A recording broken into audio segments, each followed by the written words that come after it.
नमस्कार, मी राजेश पंढरनाथ मांदाडे आणि आपण आज पाहणार आहोत ग्लायफोसेट किंवा शिप्पावर कोणत्या पद्धतीने मारायचं त्याची आज माहिती घेणार आहोत आपण आज.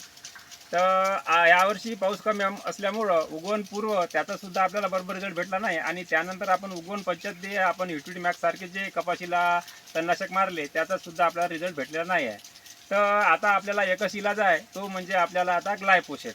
तर ग्लायफोसेट आपण नुसतं जर ग्लायसिन मारलं त्याचासुद्धा रिझल्ट आपल्याला भेटत नाही आणि नुसतं शिप्पावर मारलं त्याचासुद्धा आपल्याला रिझल्ट भेटत नाही.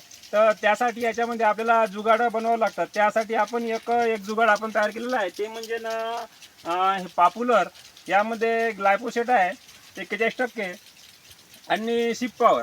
तर आपण ग्लायफोसेट घेतलेला आहे 50 ml आणि शिप्पावर घेतलेला आहे 30 ml.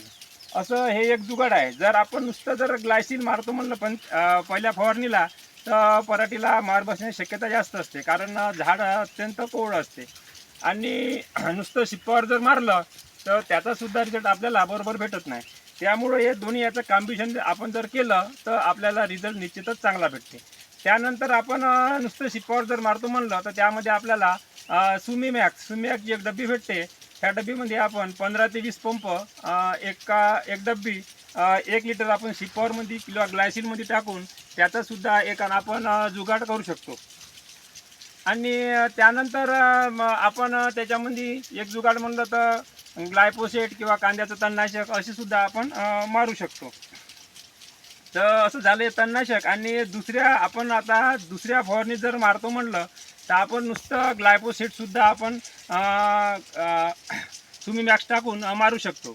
पण पहिल्या फवारणीला आपल्याला शिप्पावर मिक्स घेणे, शिप्पावरच जरुरी आहे, कारण ग्लायफोसेटनं आपली पराठी जास्तीत जास्त मार खाते. तर असा हा पहिला आपला तणनाशकाचा डोस आहे. तरी आपण भेटू समोरच्या व्हिडिओमध्ये. तोपर्यंत धन्यवाद.